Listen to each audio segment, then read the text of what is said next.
Del Evangelio según San Marcos. En aquel tiempo Jesús se llevó a Pedro, a Santiago y a Juan. Subió con ellos solos a una montaña alta y se transfiguró delante de ellos. Sus vestidos se volvieron de un blanco deslumbrador, como no puede dejarlos ningún batanero del mundo. Se le aparecieron Moisés y Elías conversando con Jesús.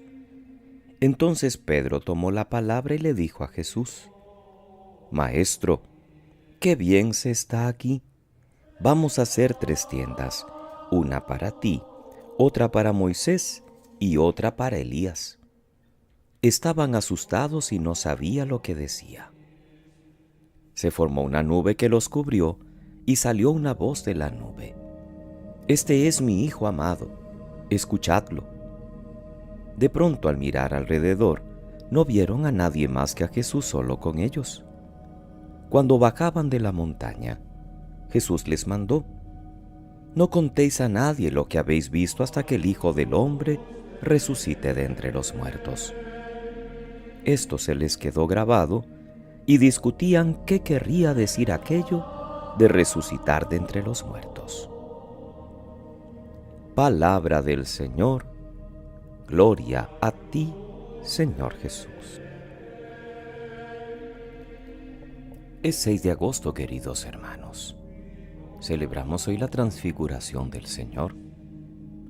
Todos los años, en el segundo domingo de Cuaresma, escuchamos el relato de la transfiguración de Jesús, cada vez según el evangelista del año.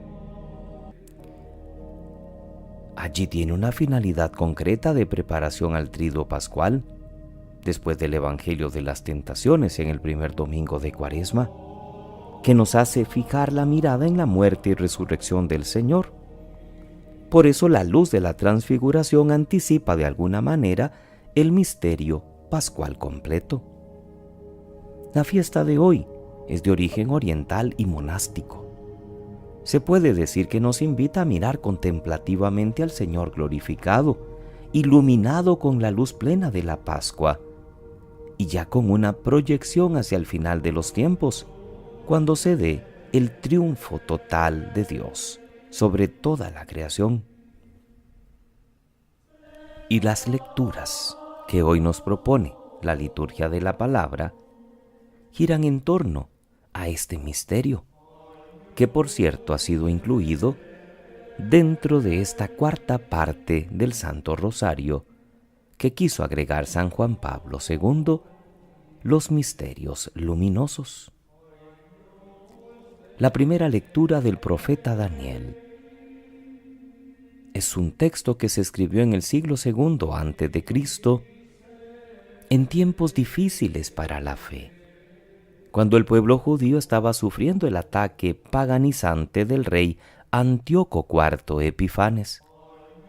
Y el autor del libro presenta una visión esplendorosa del reino mesiánico, y lo hace con una escenografía espectacular.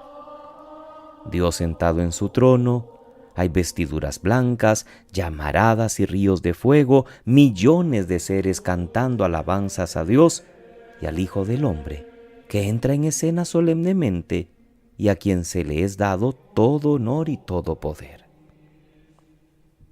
Esta es una visión para dar aliento a los creyentes que están siendo perseguidos, asegurándoles que el bien va a triunfar sobre el mal. Esto cuando llegue el Mesías prometido. Por eso el salmo que complementa la primera lectura canta esa gloria y la victoria de Dios. Porque verdaderamente Dios reina altísimo sobre toda la tierra. La segunda lectura es tomada de la segunda carta de Pedro. Algunos consideran que no fue Pedro directamente quien la escribió, sino más bien algún allegado. Sin embargo, fue atribuida a él y refleja características del apóstol, porque es uno de los 3 que asistieron al acontecimiento de la transfiguración y que puede afirmar: habíamos sido testigos oculares de su grandeza. La luz transfigurada de Cristo dio ánimo a los apóstoles, eso es indudable. Ellos han sido testigos oculares de la grandeza de Dios. Y por eso, Dios es el que confirma la palabra de los profetas y es el que nos ayuda en los momentos más difíciles también de nuestra propia historia.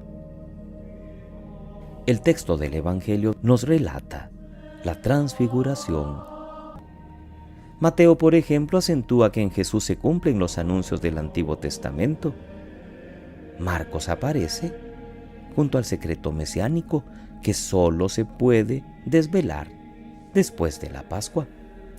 Y Lucas relaciona más el acontecimiento con la muerte y resurrección de Jesús. Diversos matices, pero de un mismo acontecimiento. Y lo principal es la teofanía, es decir, la intervención de Dios a través de signos naturales, que los tres testigos, es decir, los tres discípulos cercanos de Jesús, pudieron contemplar. Y que esto sirvió a la primera comunidad para entender mejor la identidad del Maestro y para encontrarle sentido a toda su historia pascual. Pedro, con gran entusiasmo, refleja cuál es la actitud que debe tener cada uno de nosotros frente a la pasión y muerte del Señor. Porque la voz del Padre que autentifica a su Hijo y la presencia del Espíritu sobre él en forma de nube son la intención más clara de señalar a Jesús como el enviado de Dios. La escena del Evangelio nos ayuda a conmemorar también a nosotros el misterio, pues centra su mirada de fe en el resucitado. A través de la cruz Él va introduciéndonos en la esfera de una vida nueva, como sucedió hace meses con la celebración del Triduo Pascual. Nos conviene oír la palabra invitante de Dios: este es mi Hijo, escuchadle. No olvidemos que Él es el camino, es la verdad y la vida, y siguiéndole a Él tenemos asegurada nuestra felicidad, a pesar de las cruces que encontraremos en el camino. La fiesta de hoy nos quiere comunicar la alegre convicción de que también nosotros somos hijos predilectos del Padre y animados por su Espíritu, ya desde el día de nuestro bautismo. Pero además nos proyecta hacia el futuro, porque hemos pedido que, escuchando siempre la palabra de tu Hijo, seamos un día coherederos de su gloria. Por eso, queridos hermanos, celebremos esta transfiguración de Jesús, pidiendo nuestra propia transfiguración, que es también la finalidad de toda Eucaristía. Lo rezaremos así al final, en la última oración de la misa: que estos celestes alimentos que hemos recibido nos transformen en imagen de tu Hijo, cuya gloria nos ha manifestado en el misterio de su transfiguración. Que pasen muy feliz lunes, queridos hermanos. Que Dios les bendiga.